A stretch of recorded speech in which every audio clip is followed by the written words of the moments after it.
رمضان شریف کے آخری عشرہ میں اعتکاف فرمایا کرتے تھے، حتیٰ توفاہ اللہ، یہاں تک کہ آپ کا وصال ہو گیا۔ اعتکاف کا معنی مسجد میں آ کر سونا نہیں، مسجد میں آ کر کھانا پینا نہیں، پر کسی چیز کی طرف متوجہ ہونا اور کسی چیز کے ساتھ ہمیشگی اختیار کرنا۔ اور اس کا شرعی معنی یہ ہے کہ هو الاحتساب فی المسجد علی سبیل القربہ، کہ اپنے آپ کو مسجد میں اللہ تعالیٰ کی بندگی کی خاطر جو ہے وہ روک لینا، یہ اعتکاف کا معنی ہے۔ اور پھر اعتکاف اس چیز کا نام ہے کہ اپنے آپ کو تنہا کر لینا اور الگ تھلگ ہو کے دنیا کے معاملات سے اپنے آپ کو اللہ تبارک و تعالیٰ کے گھر میں 10 دن کے لیے روک لینا اور کثرت سے عبادت کرنا، اس کا بہت زیادہ اجر و ثواب ہے۔ اور پھر جو تنہائی کے لحاظ سے ہوتا ہے کہ کسی نے اللہ تعالیٰ کے ایک ولی سے پوچھا کہ تم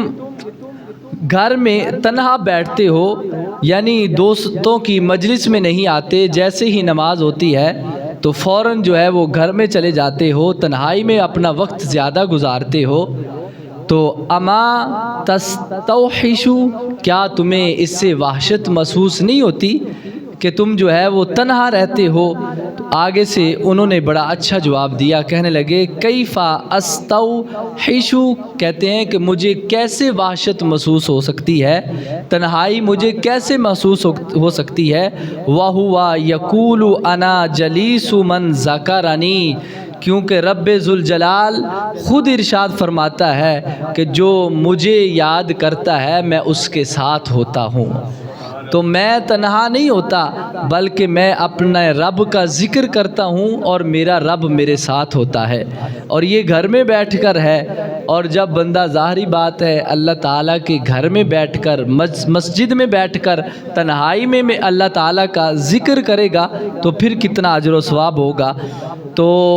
سیدہ ام المومنین عائشہ صدیقہ عفیفہ رضی اللہ تعالیٰ عنہا فرماتی ہیں کہ ان النبی صلی اللہ علیہ وسلم کان یعتکف العشر الاواخر من رمضان،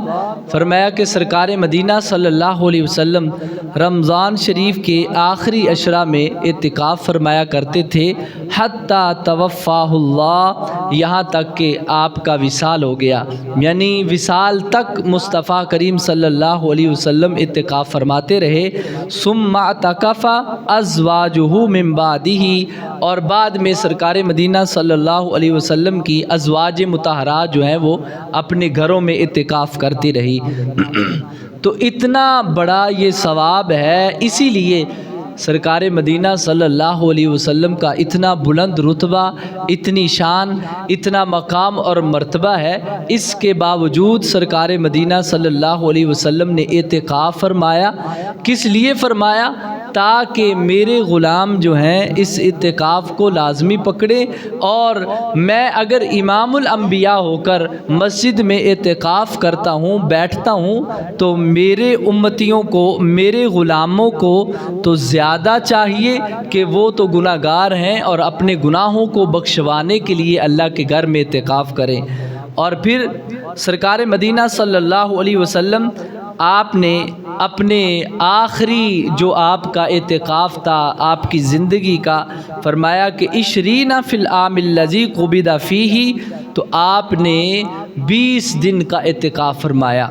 عام روٹین میں 10 دن کا اعتکاف فرماتے تھے، اور جس سال آپ کا وصال مبارک ہوا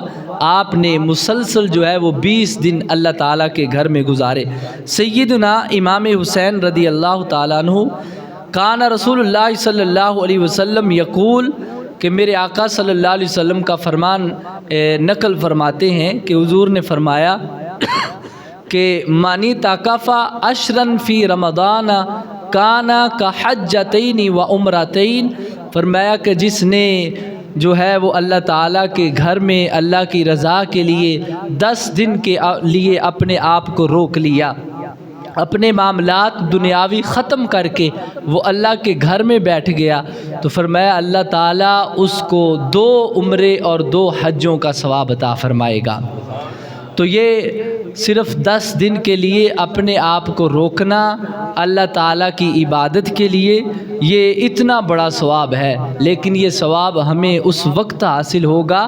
جب کما حق ہو ہم اس کی بندگی بھی اس کے گھر میں بیٹھ کر کریں گے۔ یہ نہیں کہ اعتکاف میں آج کل بھیڑ چال بن چکی ہے کہ لوگ نوجوان نسل جو ہے وہ خصوصاً 10 دنوں میں اعتکاف کے لیے کئی جگہ پہ بیٹھ جاتے ہیں اور پھر وہ اعتکاف میں بیٹھ کر بھی اپنی مجالس جو ہے وہ شروع کر دیتے ہیں اور طرح طرح کے ان سے لوگ ملنے آتے ہیں اور وہاں پہ اپنی انہوں نے مجلس ایک قائم کی ہوتی ہے۔ تو اعتکاف کا معنی مسجد میں آ کر سونا نہیں، مسجد میں آ کر کھانا پینا نہیں، اعتکاف کا معنی یہ ہے کہ اللہ کے گھر میں بیٹھ کر 10 دن جو ہے وہ اپنے آپ کو تمام دنیاوی امور سے علیحدہ کر کے اس کے گھر میں اس کی رضا کے لیے اس کی عبادت کی جائے۔ تو اس لیے یہ اتنا بڑا اجر و ثواب سرکار مدینہ صلی اللہ علیہ وسلم نے فرمایا۔ اور پھر کیونکہ میرے آقا نے فرمایا کہ دنیا میں سب سے اچھی جگہ، سب سے جو ہے وہ فضیلت والی جگہ جو ہے وہ مسجد ہے، اور دنیا میں سب سے بری جگہ جو ہے وہ بازار ہے، کہ بازار میں بندہ جب گزرتا ہے تو کئی گناہ جو ہے مفت میں ہی اپنے پلے باندھ کے چلا جاتا ہے، کہ کہیں پہ جو ہے وہ بے حیائی ہو جاتی ہے، کہیں پہ جو ہے وہ گانے ہوتے ہیں، بندے کے نہ چاہے بھی اس کے کانوں میں آواز پڑ جاتی ہے۔ تو اس لیے فرمایا کہ مسجد ایک ایسا گھر ہے کہ جس میں یہ ساری چیزیں جو ہے وہ نہیں ہوتی۔ اس لیے علماء کرام فرماتے ہیں کہ مسجد میں اعتکاف عورتوں کا کرنا منع ہے۔ کیونکہ عورتیں اگر مسجد میں اعتکاف بیٹھ جائیں گی تو ظاہری بات ہے پھر فتنے کا بہت زیادہ خطرہ ہے، کیونکہ یہ فی زمانہ تو ویسے ہی فتنہ ہے، تو اگر عورت اعتکاف پہ بیٹھ جائے گی تو یہ معاملات زیادہ خراب ہو جائیں گے۔ تو کئی مساجد میں لوگ جو ہے وہ غیر مقلدین حضرات جو ہیں وہ اپنی مساجد میں ساتھ عورتوں کو بھی اعتکاف میں بٹھا لیتے ہیں، حالانکہ ایسا کرنے سے شریعت میں ہمیں منع کیا گیا ہے کہ اعتکاف اب عورتوں کا ان کے گھروں میں اعتکاف ہے اور مردوں کا جو ہے وہ مسجد میں اعتکاف ہے۔